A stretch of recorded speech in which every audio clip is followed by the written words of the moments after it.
Assalamualaikum warahmatullahi wabarakatuh. Assalamualaikum warahmatullahi wabarakatuh. Perkenalkan, nama saya Eti Agustin. Kenalkan, nama saya Rian Satrio Akbar. Saya Arkan Pasya Mahendra. Saya Farhan Rolis dari kelompok 5 Ekonomi Islam Dasar Universitas Islam Negeri Raden Fatah Palembang, Prodi Ekonomi Syariah, Fakultas FEBI. Di sini saya akan menjelaskan tentang 1. Harta dalam konsep Islam.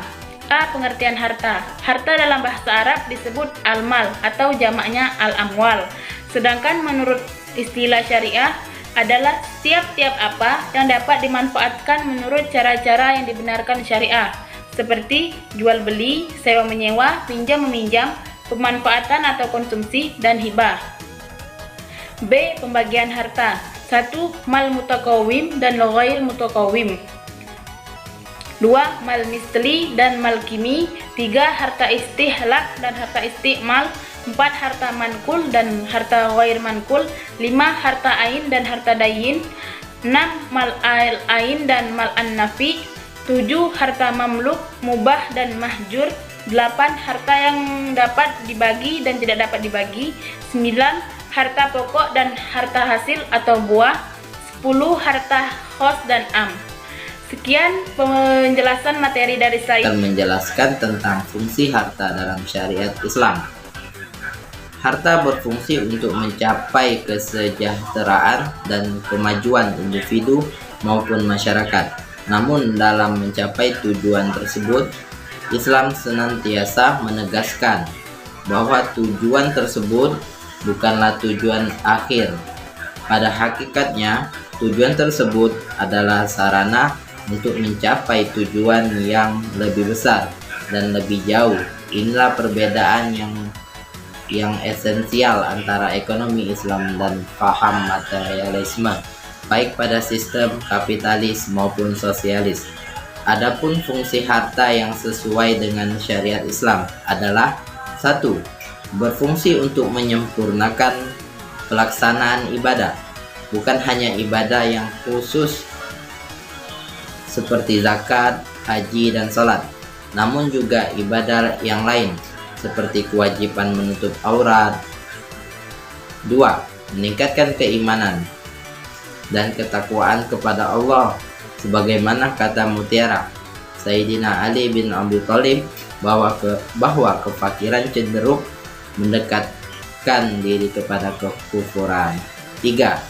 Melanjutkan kehidupan dari satu periode kepada periode berikutnya. 4. Menyeimbangkan antara kehidupan dunia dan akhirat. Sekian dari saya. Saya akan menjelaskan sedikit tentang konsep kepemilikan harta dalam Islam. Konsep kepemilikan harta dalam Islam. Yang pertama, pengertian konsep kepemilikan harta dalam Islam. Dalam fikih muamalah, milik didefinisikan sebagai kekhususan terhadap pemilik suatu barang menurut syara untuk bertindak secara bebas yang bertujuan untuk mengambil manfaatnya selama tidak ada penghalang syar'i. Sedangkan menurut istilah, milik dapat didefinisikan suatu ihtisas yang menghalangi yang lain menurut syariat yang membenarkan pemilik ihtisas itu untuk bertindak terhadap barang miliknya sekehendaknya, kecuali ada penghalang. Yang kedua, landasan hukum memiliki harta. Dalam hal ini terkait adanya dibolehkannya hak milik, adapun cara perolehan hak milik itu telah diatur dalam pasal 584 Kitab Undang-Undang Hukum Perdata KUH PDT, yaitu dengan cara pemilikan. Tata cara dan ketentuan lain mengenai perolehan hak milik diatur lebih lanjut dalam pasal 585624 KUHP. Cara memperoleh hak milik atas kebendaan bergerak yang semula bukan milik siapapun juga. Cara memperoleh hak milik binatang buruan atau perikanan, dan cara mendapat hak milik atas sesuatu harta karun, dan seterusnya. Itulah sedikit yang dapat saya jelaskan. Ini saya akan menjelaskan pembagian hak milik. Pembagian hak milik. Hak milik dibedakan menjadi 3 kelompok, yaitu 1. Hak milik pribadi al-malikiyah. Al-fardiyah adalah hukum yang syara yang berlaku bagi zat ataupun manfaat utility tertentu yang memungkinkan siapa saja mendapatkannya. Untuk manfaatkannya barang tersebut. 2. Hak milik umum. Al-Malikiyah, Al-Amanah. Menurut Yuliandia, hak milik umum adalah harta yang telah ditetapkan hak miliknya oleh Asy'ari dan menjadikan harta tersebut sebagai milik bersama atau seseorang. 3. Hak milik negara. Al-Malikiyah, Ad-Daulah. Menurut Yusanto, adalah sebagai harta hak seluruh umat yang pengelolaannya menjadi wewenang kepala negara, di mana dia bisa memberikan suatu kepada sebagian umat sesuai dengan kebijaksanaannya.